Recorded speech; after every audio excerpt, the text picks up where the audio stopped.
They say arrogance always collects its debt. Sometimes it takes years, sometimes decades. But in this story, the bill came due within minutes.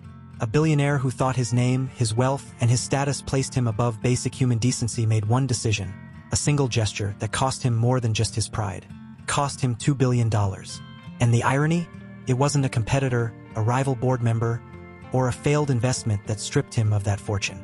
It was the very woman he dismissed as just staff. Before I tell you how this jaw-dropping moment unfolded, let me pause for a second. If stories like this keep you hooked, if you love seeing how arrogance unravels in real life, make sure you hit that subscribe button right now. Drop a comment below sharing your thoughts as the story unfolds, and don't forget to smash that like button. Trust me, you won't want to miss the twists in this one. Now back to our story. It started at a charity gala, one of those evenings where crystal chandeliers hang like falling stars, where the air smells of vintage wine and old money, and where power doesn't just whisper, it shouts. Everyone was there to be seen. Politicians shaking hands, celebrities posing for photos, and of course, billionaires pretending to be down to earth while secretly competing over who could write the biggest check for the silent auction. Among the crowd was Richard Hale, a name you probably don't know unless you live in the world of finance. But in his circle, Hale was a giant. He was the kind of man who could move markets with a single phone call, the type who sat on yachts the size of hotels and treated boardrooms like his personal stage. To the outside world, he was charming, philanthropic, and dazzlingly successful. But behind closed doors, those who worked under him whispered a different truth. They said he was cold, ruthless, dismissive of anyone he didn't consider an equal. And that night, under the glitter of 1,000 lights, his mask slipped. She approached him with poise. Her name was Dana. She wasn't there as staff, though many assumed she was.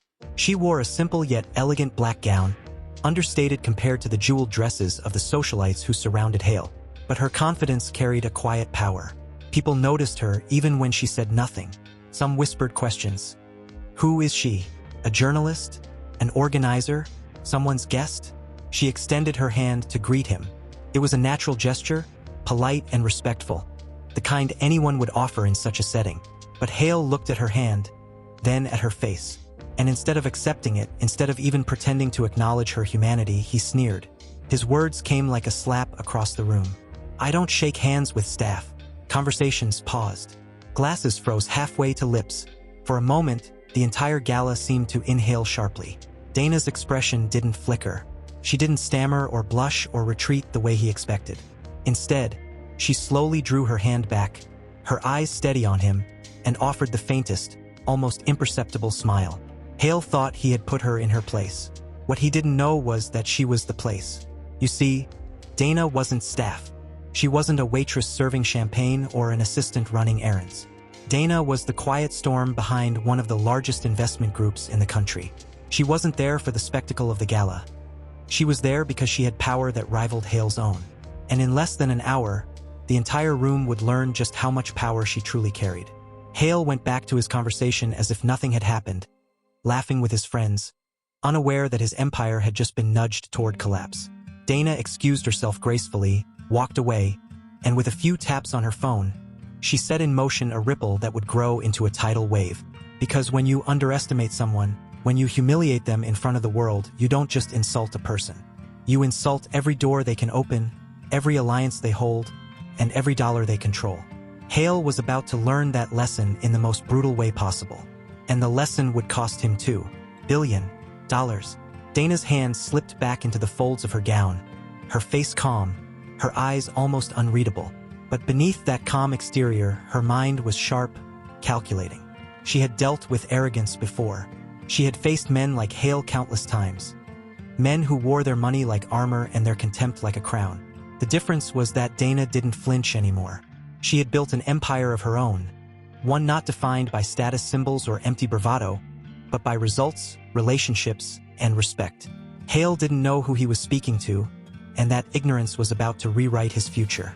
As the gala continued, Dana moved through the room with quiet confidence. Every handshake she offered was accepted. Every conversation she engaged in seemed to spark genuine interest. Behind her calm smile, however, she was laying out the threads of something far greater. She didn't need to shout or make a scene. Power, true power, never has to. Meanwhile, Hale held court near the main stage. He thrived on being the center of attention, telling exaggerated stories of his latest deals, drawing laughter from men who wanted to be him and admiration from women who wanted to be near him. To Hale, the night was unfolding perfectly. He didn't realize the iceberg already forming beneath the glittering surface of his evening. Let's pause here for a second, because what happened next wasn't just about one man's arrogance. It was about the invisible lines of respect that keep our world balanced. You see, when someone humiliates you, especially in public, the wound isn't always about the insult itself. It's about the message behind it. Hale's words had carried centuries of weight. A dismissal not just of Dana, but of every woman, every person of color, every professional who has ever been overlooked, underestimated, or demeaned because someone in power assumed they didn't belong. Dana wasn't just acting for herself. She was acting for all those unseen voices, and she had the means to make sure her answer echoed. Upstairs, away from the laughter and music, Dana sat briefly in a private lounge. The glow from the city lights washed over her as she made a series of calls. Her tone was steady, deliberate. To one partner, she simply said, "We're pulling the backing." To another, "Shift the portfolio." Effective immediately. No dramatic explanations. No drawn-out speeches. Just a precise, surgical redirection of capital. Within 20 minutes, financial gears were turning. $2 billion, an unfathomable amount to most, was in motion. Funds that Hale's empire had counted on for future expansions were suddenly evaporating. Back downstairs, Hale clinked glasses with an old senator, boasting about his upcoming project in Dubai, blissfully unaware that the foundation under him was already cracking. He didn't notice the subtle change in the room, how conversations seemed to flow around Dana like a current, how investors leaned in a little closer when she spoke, or how their eyes flicked toward Hale with a new kind of curiosity. One that wasn't admiration, but anticipation. And here's the thing about arrogance. It blinds you. Hale was too wrapped up in himself to see the storm that was gathering, too deafened by his own laughter to hear the silence forming around him. Dana never raised her voice. She didn't need to. Respect moves differently than arrogance. Respect gathers, builds momentum, and then, without warning, it crashes down like a wave. When Dana finally returned to the main hall, her expression was serene. She stood near the edges, watching, waiting. Hale noticed her then, just briefly, and smirked. He thought he had dismissed her, reduced her to nothing but a forgettable face in the crowd. But by the end of the night, her face would be the only one he remembered, because his empire, his reputation, his future, all of it was about to unravel in front of everyone who mattered. And the only reason why? He couldn't bring himself to shake her hand.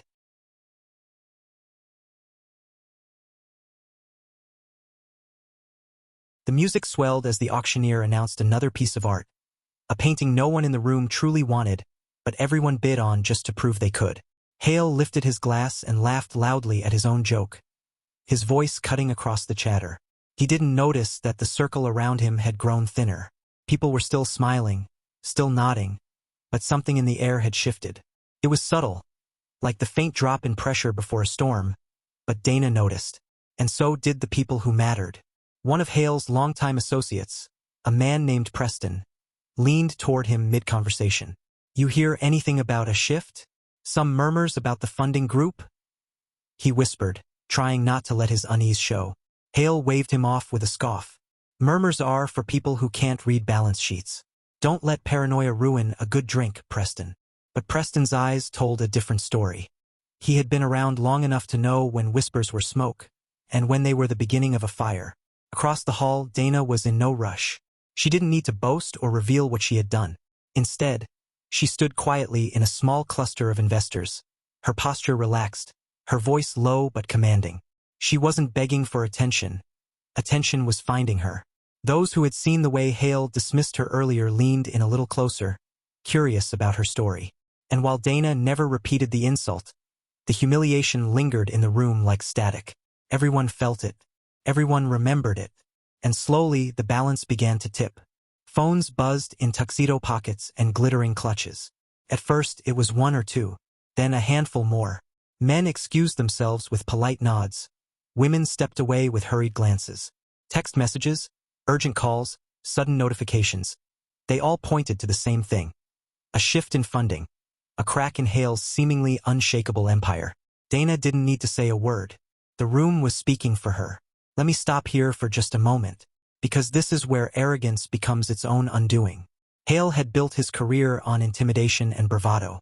People invested with him not because they loved him, but because they feared missing out on his next big move. And fear is fragile. The second it senses weakness, it vanishes. Respect, on the other hand, that's what Dana carried. Respect doesn't evaporate at the first sign of trouble. It grows stronger. Hale finally noticed. He noticed when Preston stepped away with his phone pressed tightly to his ear, his face pale. He noticed when a pair of Japanese investors excused themselves mid-sentence, their expressions stiff.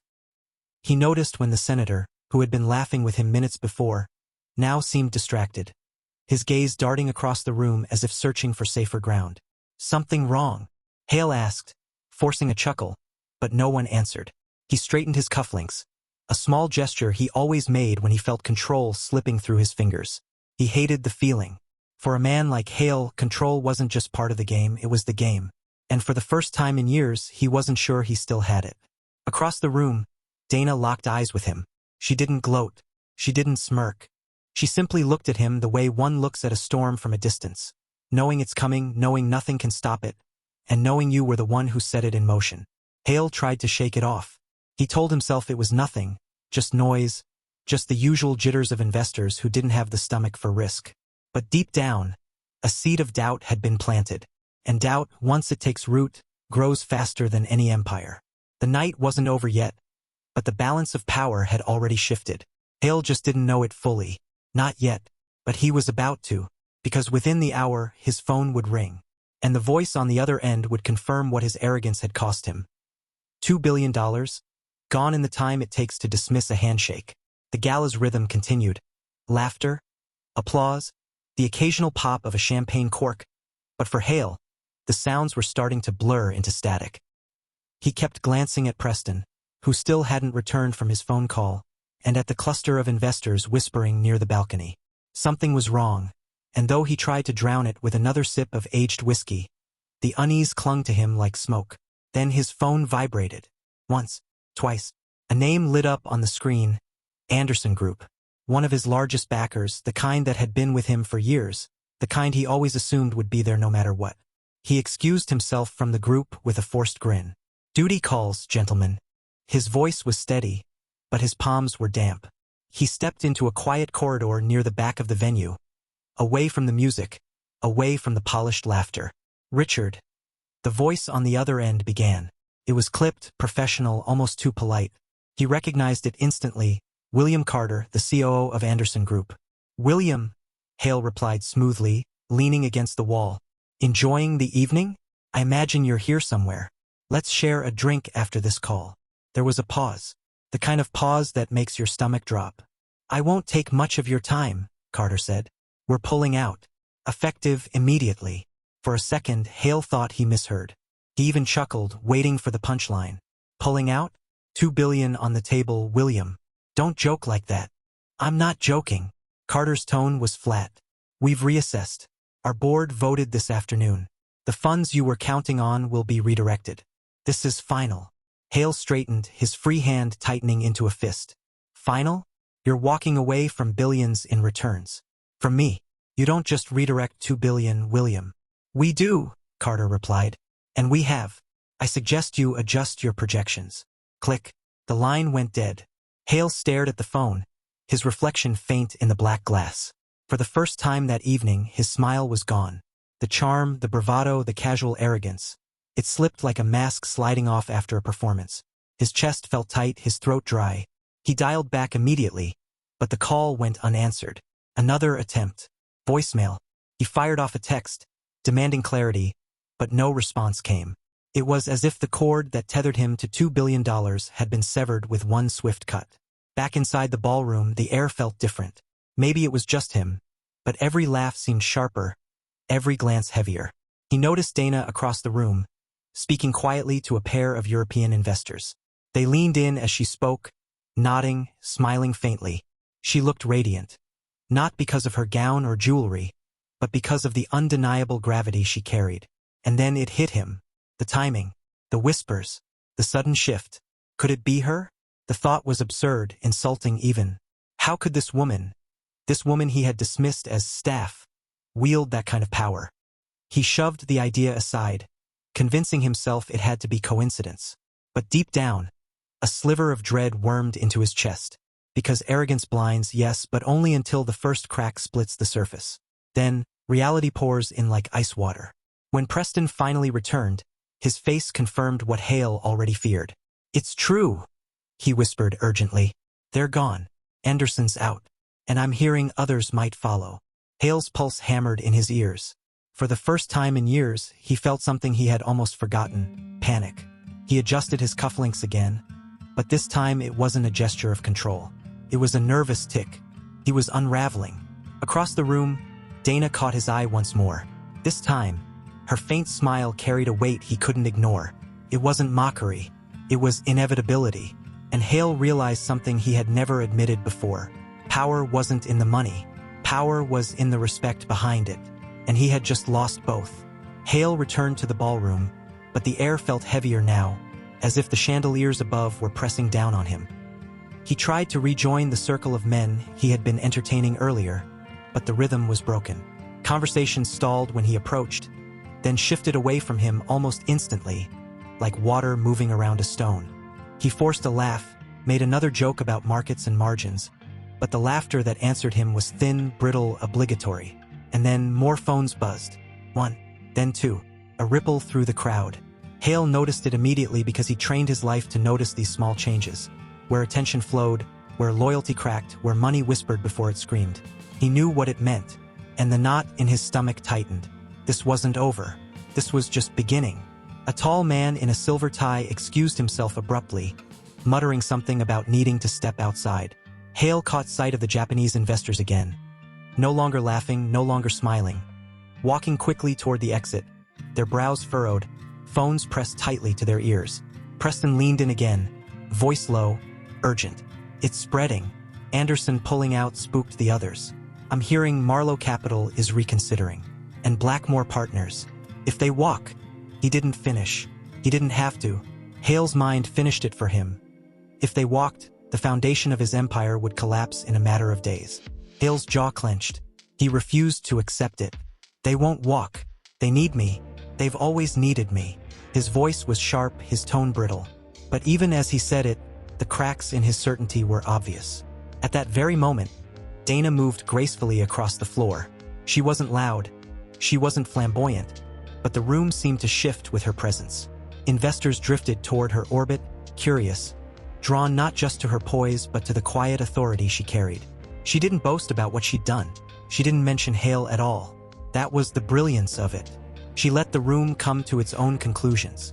And they did, because reputation is a currency, and in that room, Dana's stock was rising by the second. Hale's was plummeting. He tried to salvage it.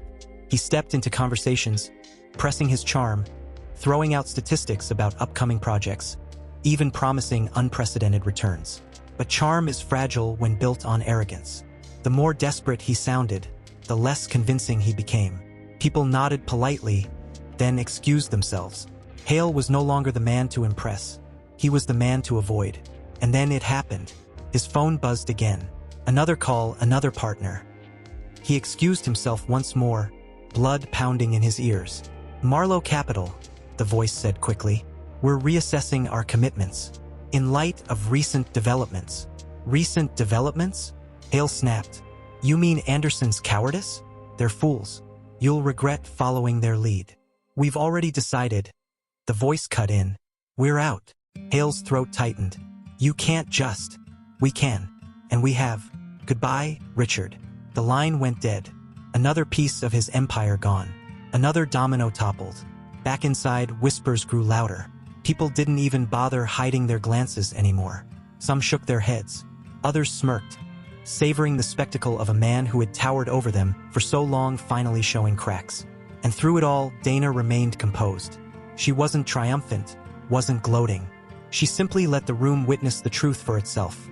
Respect cannot be bought, and arrogance will always come at a price. Hale adjusted his cufflinks yet again, his fingers trembling this time. The cufflinks, a nervous ritual he could no longer control. Each adjustment was a tell, a sign of panic for anyone paying attention. And everyone was. He tried to smile, tried to laugh, tried to pretend nothing was happening. But his empire wasn't slipping quietly into the night. It was collapsing loudly, publicly, under the weight of his own arrogance. And the night was far from over. Hale ducked back into the corridor, his phone pressed to his ear so tightly it left a mark.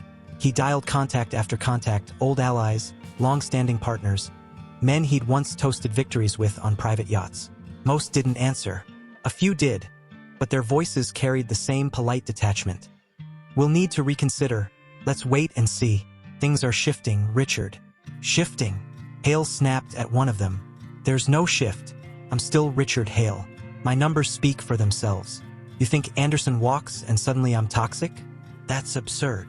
But even as he raged, he knew the truth. Money moves faster than loyalty, and fear moves fastest of all. He shoved the phone back into his pocket and stormed toward the bar. He needed to be seen, needed to reclaim the spotlight. If he could project control, maybe he could salvage this. That was always his trick. Look untouchable and people believe you are. But tonight, the illusion was cracking. Eyes followed him as he crossed the floor. Not admiring eyes anymore. Curious eyes. Pitying eyes. Even predatory eyes. People who had waited years to watch the mighty stumble. And stumble he did, though not outwardly, not yet. But the cracks were visible, and no amount of swagger could hide them. He ordered another drink, downed it quickly, and turned to scan the room. That's when he saw her again. Dana. She stood near the French doors that opened to the terrace, her posture effortless, her smile subtle but magnetic. Around her gathered a circle of investors who, hours ago, would have been orbiting him. Now they were nodding at her words, laughing softly at her remarks, leaning in to catch every syllable. It burned him, not just the humiliation but the shift. How had the power swung so swiftly? She hadn't raised her voice, hadn't even acknowledged the insult he'd thrown at her. And yet she was winning the room. No, she had already won it. Hale clenched his jaw, forced his way into a group of acquaintances, and tried to redirect the narrative. "Don't get spooked by rumors," he said loudly enough for others to hear. "I've got projects in motion that'll dwarf Anderson's pocket change. 2 billion? I've turned that into 4 before breakfast." A few chuckles followed, but they were shallow. No one pressed him for details. No one asked the questions he wanted them to ask. Instead, one man excused himself mid-conversation to join Dana's circle. Hale watched, jaw tight, as his influence drained in real time. He couldn't take it anymore. He stepped closer to Dana's group, not to join, but to listen. He caught fragments of her words. Stability, vision, respect, long-term growth. Nothing flashy, nothing dramatic. Yet each phrase carried weight. She wasn't selling herself. She was embodying what everyone in that room craved. Certainty in uncertain times. Someone asked her directly about Hale, about his empire, his collapse. She didn't take the bait. Instead, she said simply, "Markets are like people. They respond to respect. If you don't give it, you lose it. And once you lose it, you can't buy it back." The group nodded thoughtfully. One woman murmured, "That's exactly it." Hale's fists tightened at his sides. The nerve, the audacity. He wanted to lash out, to correct her, to remind everyone who he was. But he knew if he exploded, it would only prove her point. So he retreated. For the first time in years, Richard Hale retreated. He slipped into another empty hallway, pulled out his phone, and called his fixer. "Get me a meeting with Anderson. Now, tonight. I don't care if I have to show up at Carter's house. We're not letting this slip." But the fixer's voice was grim. "Richard, it's not just Anderson anymore. Marlowe's out. Blackmore's out. I'm hearing murmurs that Eastland International is preparing a statement. It's spreading like wildfire." Hale's chest tightened. "Then put it out. Contain it. Do your job." Silence on the line. Then, quietly, "Some fires can't be contained." The words hit him harder than he expected. For once, he had no reply. He hung up and stood alone in the dim corridor, the muffled sound of laughter and music drifting from the ballroom. A party he no longer controlled, a room he no longer owned, and just beyond those walls, Dana stood, calm and radiant, while his empire crumbled invisibly around him. Hale thought the night's disaster was confined to the gala. He thought it was private, something he could fix behind closed doors. But the world had a way of finding cracks, of turning whispers into headlines. Within hours, the news began to leak. An anonymous post appeared on a financial forum. Hale's backing vanishes. Anderson pulls $2 billion. The comment section exploded. speculation turning into rumor, rumor turning into near certainty. Within minutes, the post had been shared across multiple channels, copied to every finance blog, every investment newsletter, every social media platform where whispers of wealth turn into shouts. Hale's phone rang relentlessly. Text messages piled up. Journalists seeking comment, investors questioning commitments, partners demanding reassurance. He felt the familiar surge of panic, that gnawing fear he'd thought he had buried under years of success. On Twitter, someone had already posted a photo from the gala. Hale, mid-laugh, oblivious, while Dana spoke quietly with a group of investors. Captions like, "When you humiliate the wrong person and arrogance has a price," began trending in the small circles that mattered. And Dana? She remained untouched by the chaos. She didn't need to respond to the online chatter. She didn't need to make statements. The respect she commanded spread organically, quietly, like ripples in water. And those ripples reached Hale, who could see them but could no longer control them. By morning, the fallout was undeniable. Hale sat in his office, staring at a screen flooded with notifications. Stock tickers, messages, calls, all flashing red. His empire's valuation was already taking hits, and the damage was only beginning. He had underestimated her, and the world was reminding him of the consequences. He called a board meeting. Urgency dripped from every word he spoke, but the room was no longer his. Investors exchanged glances, whispered to one another. They were questioning him, not just the loss of $2 billion, but the arrogance that had caused it. Hale could feel the weight of every doubting eye, every skeptical voice. Meanwhile, Dana continued her work quietly. Meetings, calls, decisions, all precise, deliberate. Her image wasn't built on spectacle. It was built on respect, competence, and foresight. And as Hale scrambled, she reinforced her position silently, methodically, ensuring that every move she made not only secured her investments but amplified the narrative.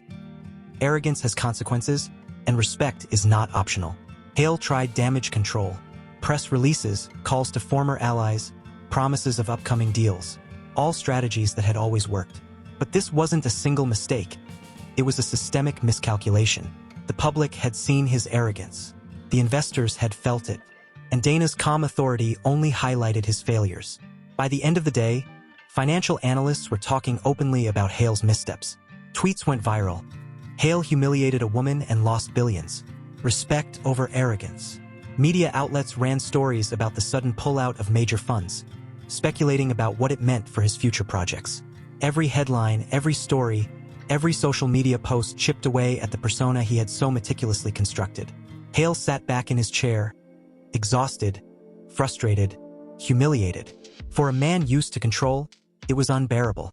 And in the distance, he saw her name mentioned repeatedly. Not his. Dana, the woman he had dismissed. The one he thought he could humiliate without consequence. He realized painfully that his arrogance hadn't just cost him money.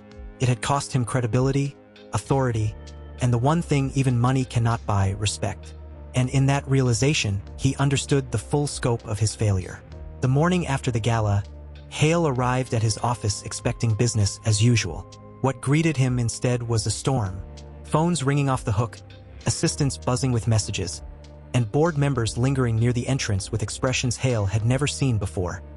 Doubt, concern, and quiet frustration. "Richard," began Margaret Ellis, one of his longest-serving board members, her tone unusually sharp. "We need to talk about last night." Hale straightened his tie, tried the usual charm, the practiced smile, the confident posture. "Margaret, everything's under control. It was a misunderstanding, miscommunication at the gala. Nothing more." Her eyes narrowed. "A misunderstanding?" Richard Anderson pulled $2 billion. Marlowe Capital followed. Blackmore Partners is reconsidering. This isn't a small hiccup. It's systemic. And your behavior, it's being discussed publicly. Hale's chest tightened. Systemic? Come on. These are seasoned investors. They understand the numbers. Understand the numbers? Margaret shot back. Perhaps. But numbers aren't everything. Respect matters. Trust matters. And right now, those have evaporated because of you. Hale's hand twitched at his side. He wanted to argue, to point fingers, to blame someone else. But deep down, he knew she was right. Meanwhile, Dana's name was no longer a whisper in the hallways of power. It was the centerpiece. A quiet authority that demanded attention without raising its voice. She had already secured the confidence of several board members who, only hours ago, had been Hale's most loyal allies. They weren't just impressed. They were inspired. She commanded respect through competence, foresight, and integrity, showing that influence isn't wielded through arrogance but through vision and action. Hale paced, muttering under his breath. He tried calling every partner he could think of, promising deals, future returns, exclusives. But each call ended with polite refusal or vague assurances of reconsideration. Once things stabilize. The word stabilize felt like a dagger. Nothing could stabilize a reputation shattered by arrogance. As the day progressed, the media frenzy intensified. Headlines appeared online. Billionaire falters. Investors pull $2 billion after gala humiliation. Arrogance costs Hale millions. The woman who showed the billionaire respect isn't free for purchase. Social media buzzed. Investors shared the articles privately, some publicly. Each mention was another brick added to the wall closing in on him. And through it all, Dana moved with calculated grace. She wasn't seeking attention, but her influence was undeniable. Every conversation, every subtle nod, every whispered decision strengthened her standing. Investors began to approach her for insights, to hear her perspective on markets, risk, and opportunities. Hale watched helplessly as the person he had dismissed gained what he had lost: trust, credibility, and power. By late afternoon, the pressure in Hale's office was suffocating. Calls, emails, and messages had doubled. Board members were gathering, murmuring among themselves, questioning strategies that had once been unquestionable. And Hale, who had always thrived on authority, realized that his empire was crumbling from within. Finally, Margaret stepped closer, lowering her voice. "Richard, you have a choice. You can try to fight this, or you can acknowledge the mistake. Admit that respect is as valuable as money. Perhaps even more so." Hale wanted to shout, wanted to dismiss her, to assert dominance, to reclaim the room. But deep down he knew it was too late. The misstep was already etched into history, the damage already done, and Dana, the woman he had humiliated, had become the very embodiment of power he couldn't touch. In that moment, he realized something profound. His arrogance had cost him more than $2 billion. It had cost him dignity, authority, and the fundamental truth that respect cannot be bought. It must be earned. And Dana? She had quietly ensured that while he flailed, she and her network remained untouchable, poised, and ready to guide the next wave of decisions with calm precision. By the following morning, Hale was already running on empty. Sleep had deserted him hours ago, replaced by an adrenaline-fueled panic he could neither control nor escape. His office, once a sanctuary of power, now felt like a cage. Every notification pinged like a warning bell. Every headline screamed of his failures. He tried damage control immediately. Press releases were drafted, polished statements rehearsed, calls to journalists initiated. "We're evaluating the situation. It's temporary," he muttered, reading aloud, hoping the words would convince himself first. But even as he sent the emails and made the calls, he could feel the public skepticism biting. Polished phrases couldn't erase the humiliation. Not when images of the gala, of Dana calmly addressing investors, had gone viral overnight. Hale's attempts to reclaim narrative control were failing spectacularly. Social media had become an echo chamber of ridicule and criticism. Influencers posted clips highlighting his arrogance. Finance blogs dissected his behavior at the gala, turning what he considered a minor slight into a public spectacle. Each share, each comment amplified the damage. Meanwhile, Dana moved quietly but with precision. She didn't respond to the headlines. She didn't need to. Her influence had already spread through whispers and subtle nods, leaving a network of trust in her wake. Investors approached her not just to discuss opportunities, but to seek counsel, validation, and reassurance. She was becoming the pivot around which decisions now revolved, a stark contrast to Hale, whose frantic energy only highlighted his vulnerability. Hale realized, bitterly, that the very networks he had relied on for decades were slipping through his fingers. Calls from hesitant investors, requests for clarifications, meetings to reassess commitments. All these were signs of a collapse in real time. He began pacing, gripping the edges of his desk as though sheer force of will could restore the billions already gone. He made one last attempt to reassert control, a direct call to Anderson Group, hoping to reverse the decision. The line went to voicemail. He left an urgent message, reiterating promises, projecting authority. But when the return call came, the tone was icy, formal and resolute. "Our decision stands. We're reallocating the funds. Good luck, Mr. Hale." Hale hung up, his fingers trembling. He stared out the office window, the city lights below like tiny, indifferent stars mocking his helplessness. For years, he had defined himself through dominance, wealth, and control. And now, none of it mattered. Every phone call, every headline, every hesitant glance from a board member reminded him of one undeniable fact. His arrogance had dismantled his empire piece by piece. Dana's name, conversely, continued to grow. Articles referenced her prudence, her composure, her uncanny ability to inspire trust. Social media users, without knowing her personally, applauded her decisiveness. She was becoming a symbol, not just of business acumen but of moral authority, a living testament to the cost of dismissing respect. Hale tried one final approach, a public statement. Cameras, microphones, and journalists waited. He rehearsed, stumbled, and faltered under their gaze. Words meant to reassure sounded hollow. Smiles meant to charm felt strained. Every effort to project power only highlighted weakness. Meanwhile, Dana observed from a distance. She did not intervene. She allowed the narrative to unfold, confident that truth and competence would always prevail over arrogance and bluster. And as the cameras captured Hale's floundering attempts at dignity, her calm presence behind the scenes only grew in significance. A quiet force shaping the world that once belonged entirely to him. By evening, the stark reality had settled in. Hale's empire had begun to crumble publicly, and the ripple effects would continue for weeks. Dana, poised and unwavering, had not only weathered the storm, she had turned it into a testament of her own power. By mid-morning, Hale's office resembled a war room. Charts, projections, and memos were scattered across the desk, but none of it mattered. The board was arriving, and he knew this meeting would be different. The polite nods and deferential smiles he had grown accustomed to were gone. In their place was scrutiny, thinly veiled skepticism, and the undeniable weight of disappointment. Margaret Ellis stepped forward first, the embodiment of authority in the room. "Richard, we need clarity," she began, her tone calm but unyielding. "The gala, the subsequent investor decisions, the headlines, it's spiraling. We need actionable plans, not excuses." Hale swallowed hard, running a hand through his hair. "I'm aware, Margaret. I've already reached out to every major partner. I'm coordinating damage control. This is temporary, just a hiccup in our otherwise flawless trajectory." A younger board member, Jonathan Myers, shook his head. "Temporary? $2 billion gone overnight isn't a hiccup. The perception, Richard, the perception is what's killing confidence. And let's be honest, your behavior at the gala didn't inspire confidence. It eroded it." Hale felt the room tilting under him. He wanted to argue, to assert dominance, to reclaim the floor with charm and authority, but he realized he had no leverage left. Every word he spoke was met with doubt. Every gesture failed to impress. Meanwhile, Dana's influence had already begun translating into action.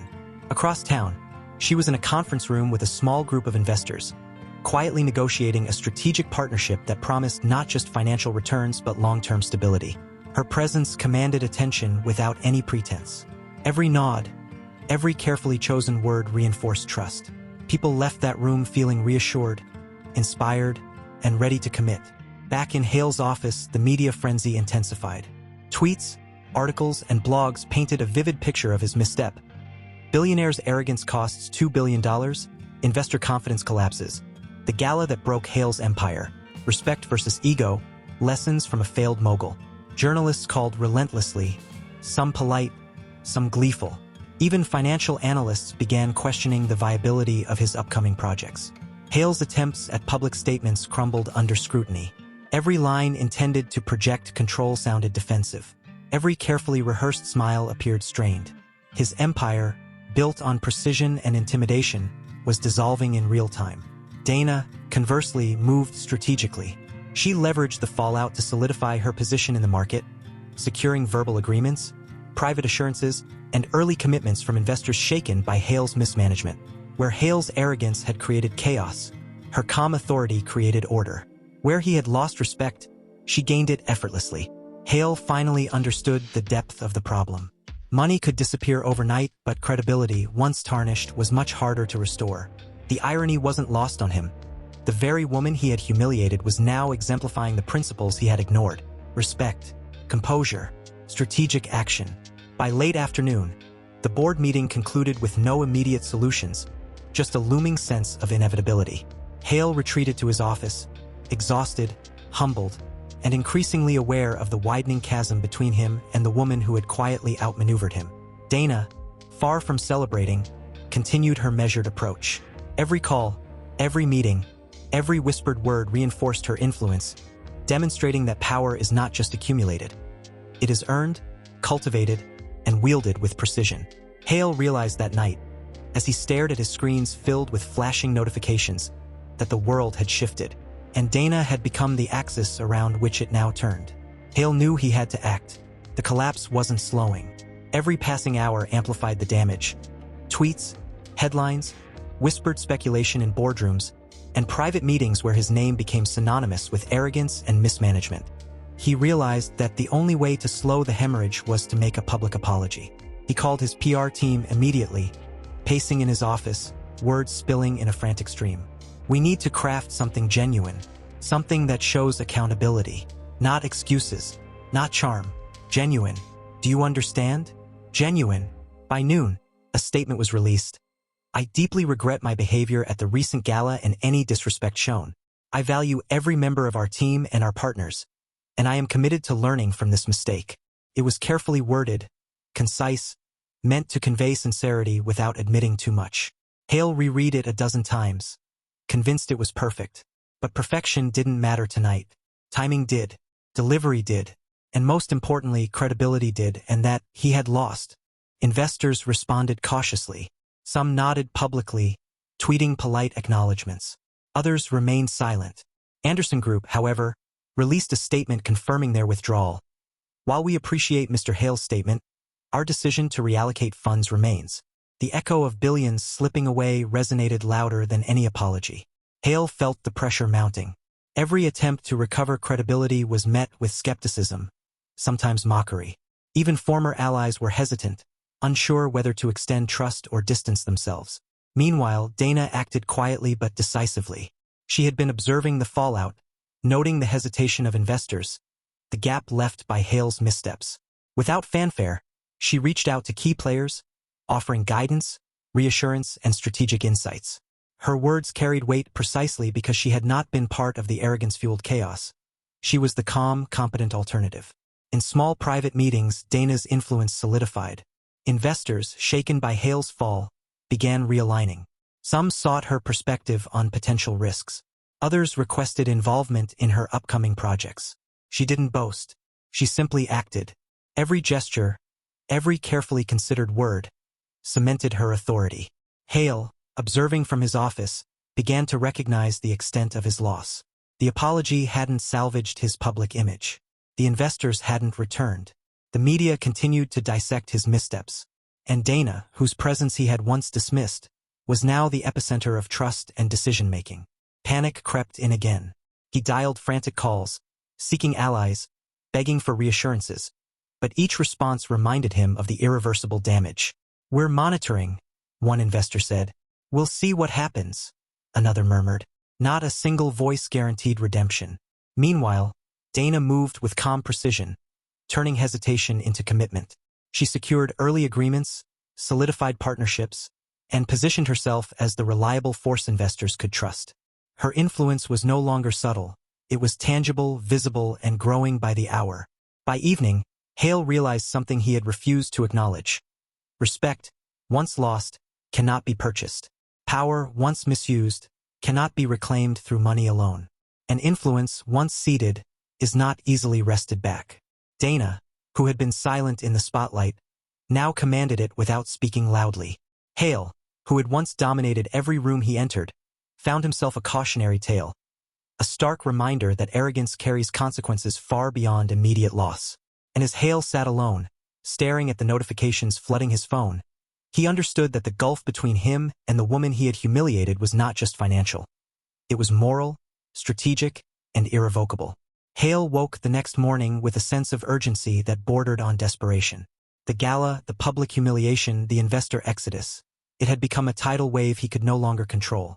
He stared at the city skyline through his office window, the lights reflecting off the glass like 100 reminders of everything slipping through his fingers. His phone rang incessantly. Each call felt like a verdict. Analysts questioning projections, journalists chasing statements, investors seeking explanations he could no longer convincingly offer. He tried to speak calmly, to project authority, but every conversation ended in polite skepticism or abrupt disconnection. He knew he had to act fast. Strategic meetings were convened, plans drafted, emails sent. He promised concessions, guarantees, and incentives, anything to regain control.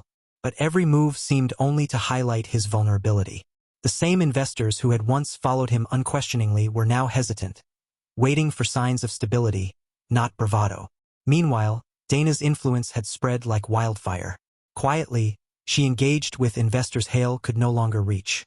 She offered insight, guidance, and reassurance, each interaction reinforcing her authority. The same players who had laughed at her once now deferred to her judgment, impressed not just by her competence but by the calm certainty she radiated. Hale watched, helpless, as the narrative shifted. His attempts to rally support appeared reactive, chaotic, almost desperate. The media captured every misstep, framing it as a cautionary tale. The billionaire who lost $2 billion overnight, arrogance at the gala, lessons in humility, respect matters. Hale's fall from grace. Each headline reinforced his growing image as a man undone by his own hubris. He decided to confront Dana indirectly. He reached out to mutual contacts, seeking leverage, attempting to question her authority. But every move was met with polite dismissal or subtle affirmation of her credibility.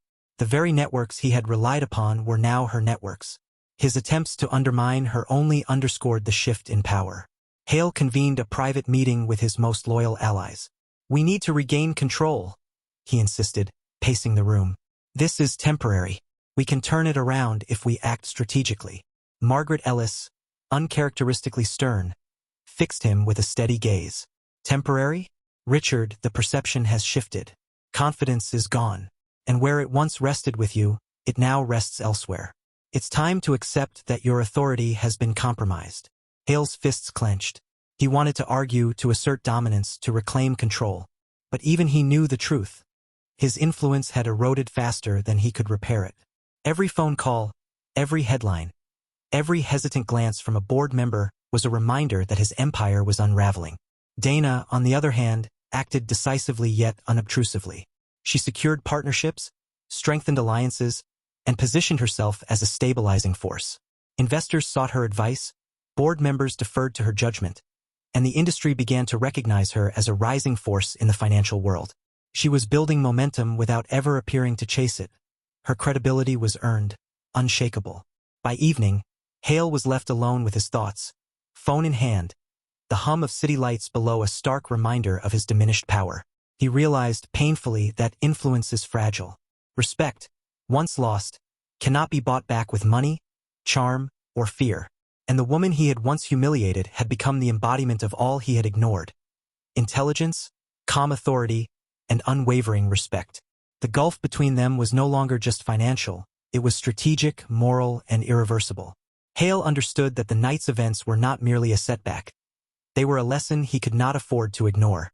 By midweek, Hale's desperation had reached a new level. The gala incident, once a private embarrassment, had exploded into a public spectacle. Social media feeds were flooded with clips, commentary, and speculation. Analysts dissected his every move. Podcasts discussed the implications. Even casual observers outside the world of finance were aware. Richard Hale had faltered. Hale tried to regain narrative control. He drafted statements, recorded videos, and convened emergency press briefings. "We're committed to our projects.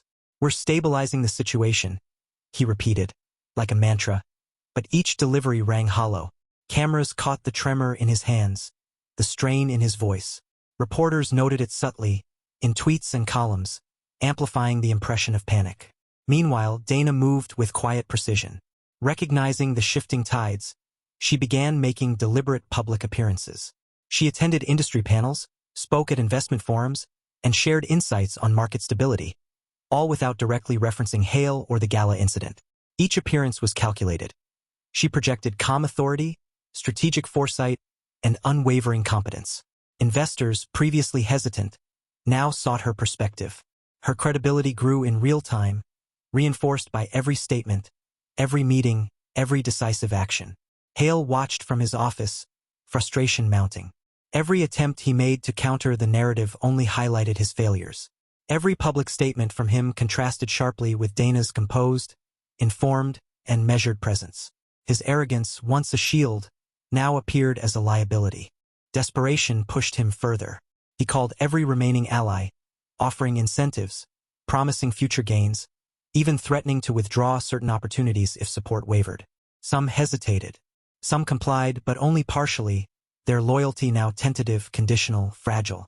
Hale realized that fear alone was insufficient. Respect had been lost, and no amount of money could buy it back. Dana, in contrast, continued to solidify her influence through strategy and relationship building. She orchestrated private briefings, ensuring key investors and board members were aligned with her vision. She cultivated trust, emphasizing reliability, foresight, and ethics, qualities Hale had ignored or dismissed. Her network expanded organically, while Hale's contracted under the weight of his own arrogance. By evening, the media frenzy intensified. Headlines highlighted the contrast. Hale struggles, Dana leads. Arrogance costs $2 billion. Respect commands influence. From humiliation to authority. The rise of Dana. Social media amplified the story, with hashtags and commentary spreading widely, ensuring the narrative was no longer controllable by Hale. Hale felt the pressure acutely. His attempts at salvage were reactive, chaotic, and ultimately ineffective. Dana's moves, however, were proactive, strategic, and methodical. She turned the chaos into opportunity, reinforcing her position and gradually shifting investor confidence entirely in her favor. By nightfall, the gulf between Hale and Dana was unmistakable. One man, frantic and reactive, attempting to reclaim lost ground. One woman, calm and decisive, building an unshakable foundation of influence and respect. The financial world, investors, and media alike had already begun to recognize the shift. And Hale realized, with an unsettling clarity, that this was more than a financial setback. It was a lesson in humility, respect, and the true nature of power. The arrogance that had defined him for years was crumbling, while Dana's composed authority was ascending, quietly, irresistibly, and irrevocably. Hale's frustration had reached a fever pitch. Days of public humiliation, investor withdrawals, and media scrutiny had left him tense, jittery, and desperate. The final straw came during a high-profile industry summit. Dana had been invited as a panelist, her insights anticipated and respected. Hale, seeing an opportunity or perhaps imagining one, decided he would confront her publicly, assert his dominance, and reclaim what he believed was rightfully his. He entered the conference hall with a calculated air of authority, but beneath the facade, panic simmered. Cameras, attendees, and investors scanned the room. The murmurs weren't all in his favor. The whispers of his previous failures had already preceded him. Dana, poised on the stage, addressed the audience with calm authority. Her voice carried clarity, confidence, and gravitas. Investors hung on every word. Analysts scribbled notes. Journalists adjusted their cameras. She wasn't just delivering information. She was shaping perception.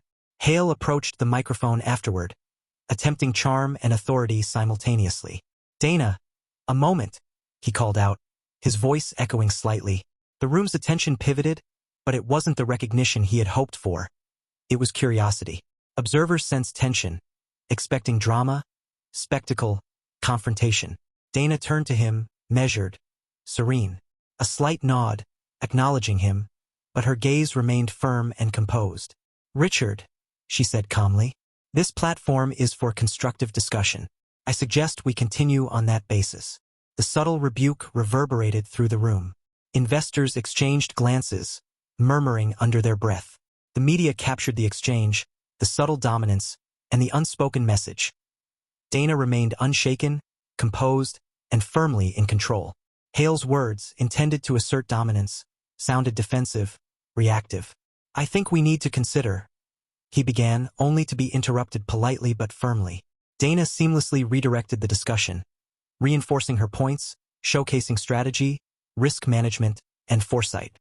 The crowd responded with nods, applause, and attentive silence. Every reaction further diminished Hale's presence. Meanwhile, behind the scenes, Dana had already secured preliminary agreements with key investors. Her network, observing the unfolding events, quietly aligned with her vision. Deals that might have been Hale's to command were now being quietly locked in under her influence. Every action she took reinforced her authority and credibility. Hale realized, painfully, that his confrontation had backfired. His arrogance, once a shield, now illuminated his vulnerability. The attempt to reclaim respect in public only emphasized the very weaknesses Dana had highlighted by simply being competent, composed, and strategic.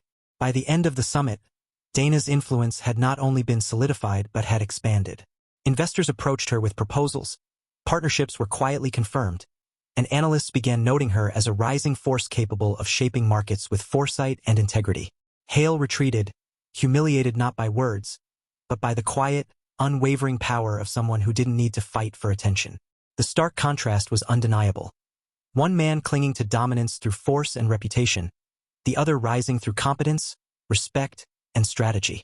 And as Hale walked out, head low, he understood that arrogance had indeed come at a price. Not just financial, not just reputational, but the most valuable commodity of all, influence. And Dana, calm and unyielding, had claimed it, one quiet, deliberate action at a time. Hale's world had begun to unravel completely. Every phone call, every email, every headline reminded him of a painful truth. His arrogance had cost him far more than money. It had cost him credibility, influence, and control. For years, he had believed that dominance, wealth, and fear could command loyalty. Now, each attempt to assert authority felt like a futile echo in a room full of mirrors, reflecting only his own desperation. By the time the sun rose, he had already spent hours on conference calls with investors, board members, and media contacts, each conversation leaving him more frustrated. Promises of future returns, guarantees, and concessions had little effect. Trust, once lost, could not be repurchased with charm or capital. Hale realized he was grasping at shadows, chasing a respect that had already moved on. Dana, meanwhile, had turned the chaos into opportunity. With calm precision, she began orchestrating meetings and private briefings with key investors who had abandoned Hale. Her approach was subtle yet effective. Every word, every nod, every recommendation reinforced her credibility. Investors who had once hesitated now sought her guidance proactively. Her influence was growing not through spectacle or aggression, but through strategy, competence, and consistency. Hale, sensing the shift, attempted a high-risk move. He organized an exclusive meeting with top investors, inviting media coverage, hoping to assert his dominance one last time. The room buzzed with anticipation, cameras poised, social media live streams capturing every gesture. But what he had imagined as a stage for redemption became a glaring showcase of weakness. Dana, aware of Hale's plan, arrived quietly. She didn't enter with grandeur or force. She allowed the room to acknowledge her presence, maintaining a calm composure that drew attention without effort. Her reputation had preceded her. The same investors who had hesitated now waited for her words, deferring instinctively to her authority. Hale started his presentation with the practiced confidence of a man who had never known defeat. He spoke about projections, market stability, and the necessity of continued trust. But each carefully crafted sentence was undercut by the public memory of the gala, by the viral footage of his humiliation, and by Dana's quiet authority in the room. The contrast was palpable. Where he tried to dominate through fear and past achievements, she commanded through respect, insight, and reliability.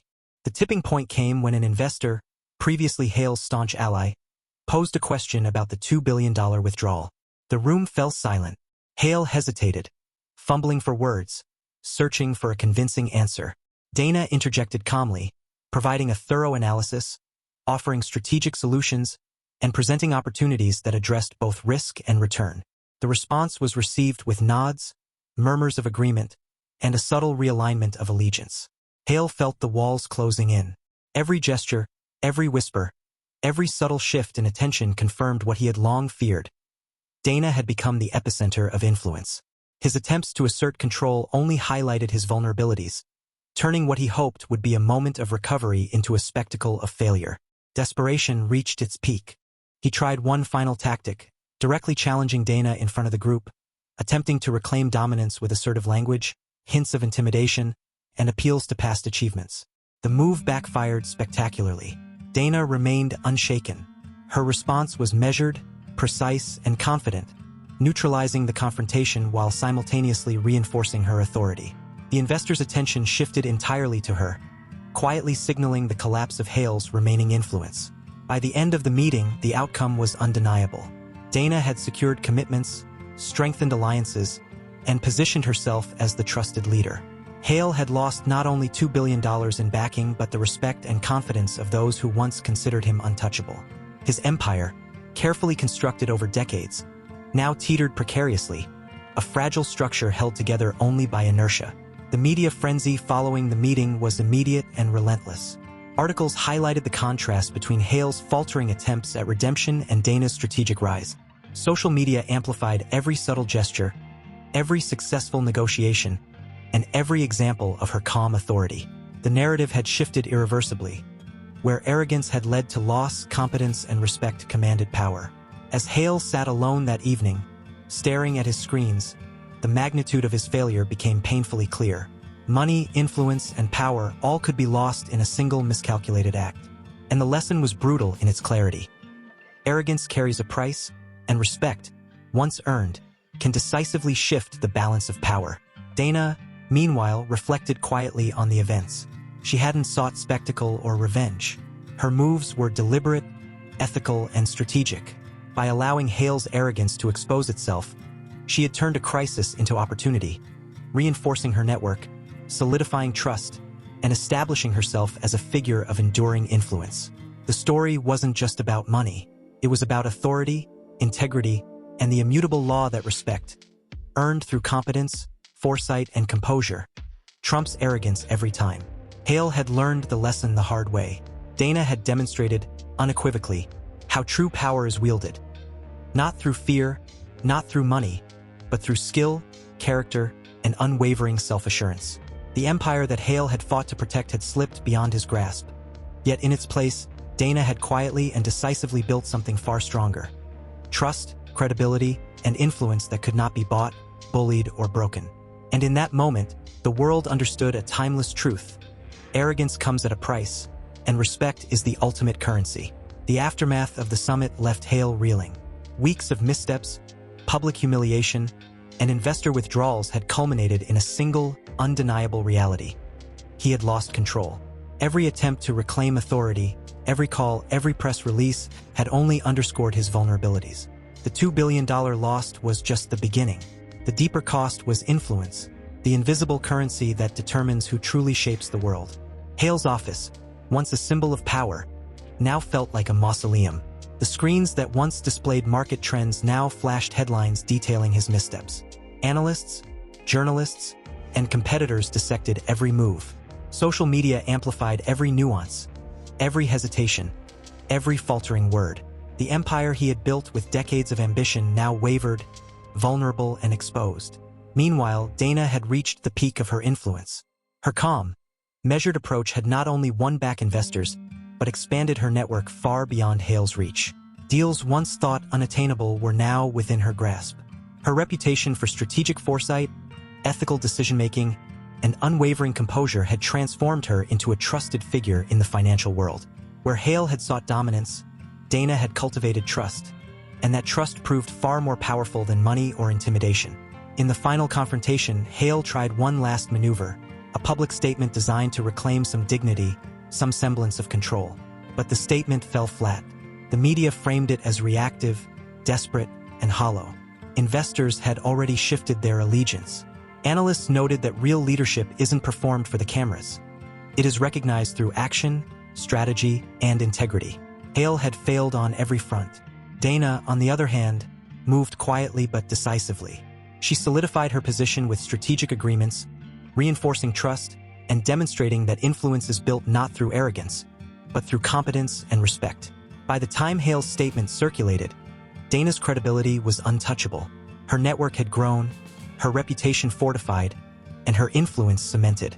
The story of Hale's downfall spread beyond the financial world, becoming a case study in leadership, humility, and the high cost of arrogance.